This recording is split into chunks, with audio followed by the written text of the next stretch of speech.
Welcome to sky news breakfast show. আসুন দেখে নিন গুপ্তিপাড়ার সুপ্রাচীন রথযাত্রা প্রস্তুতি।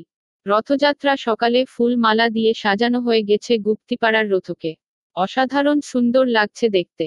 রথের প্রথম টান হবে দুপুর 12টা নাগাদ। মাঝে বিরতি নিয়ে বিকেল 4টের সময়ে দ্বিতীয় পর্ব রথের রশিতে টান পড়বে বলে গ্রাউন্ড জিরো থেকে জানালেন স্কাই নিউজ ইন্ডিয়ার প্রতিনিধি সমীর ভর। সূত্রের খবর, সাংসদ রচনা বন্দ্যোপাধ্যায় এর দীঘা যাওয়ার কথা। তিনি যদিও সোজা রথের দিন গুপ্তিপাড়ায় উপস্থিত থাকবেন বলে আগে ইচ্ছা প্রকাশ করেছিলেন। হয়তো 12টার সময়ে গুপ্তিপাড়া হয়ে তিনি বিকালে দীঘাতে পৌঁছে যেতে পারেন। তা না হলে উল্টোরথের দিন হুগলির সাংসদ রচনা বন্দ্যোপাধ্যায় গুপ্তিপাড়ায় থাকতে পারেন বলে রাজনৈতিক সূত্রের খবর। সমীর ভর খবর বলাগড়। এর সঙ্গে চিরঞ্জীব চট্টোপাধ্যায় খবর কলকাতা। মাহেশে উপস্থিত আছেন আমাদের প্রতিনিধি পুলক চক্রবর্তী। আজ সারাদিন রথযাত্রা খবর চলবে পুরী, দীঘা, মাহেশ গুপ্তিপাড়া থেকে।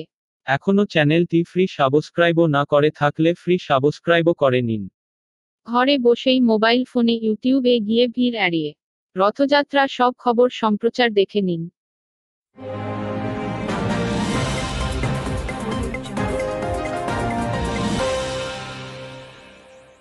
Welcome to sky news breakfast show.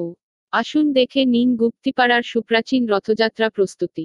Rathyatra সকালে ফুল মালা দিয়ে সাজানো হয়ে গেছে গুপ্তিপাড়ার রথকে। অসাধারণ সুন্দর লাগছে দেখতে। রথের প্রথম টান হবে দুপুর 12টা নাগাদ। মাঝে বিরতি নিয়ে বিকেল 4টের সময়ে দ্বিতীয় পর্ব রথের রশিতে টান পড়বে বলে গ্রাউন্ড জিরো থেকে জানালেন স্কাই নিউজ ইন্ডিয়ার প্রতিনিধি সমীর ভর। সূত্রের খবর, সাংসদ রচনা বন্দ্যোপাধ্যায় এর দীঘা যাওয়ার কথা। তিনি যদিও সোজা রথের দিন গুপ্তিপাড়ায় উপস্থিত থাকবেন বলে আগে ইচ্ছা প্রকাশ করেছিলেন। হয়তো 12টার সময়ে গুপ্তিপাড়া হয়ে তিনি বিকালে দীঘাতে পৌঁছে যেতে পারেন।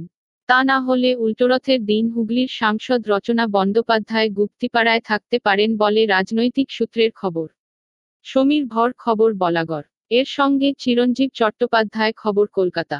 মাহেশে উপস্থিত আছেন আমাদের প্রতিনিধি পুলক চক্রবর্তী। আজ সারাদিন রথযাত্রা খবর চলবে পুরী, দীঘা, মাহেশ গুপ্তিপাড়া থেকে। এখনো চ্যানেলটি ফ্রি সাবস্ক্রাইবও না করে থাকলে ফ্রি সাবস্ক্রাইবও করে নিন। ঘরে বসেই মোবাইল ফোনে ইউটিউবে গিয়ে ভিড় এড়িয়ে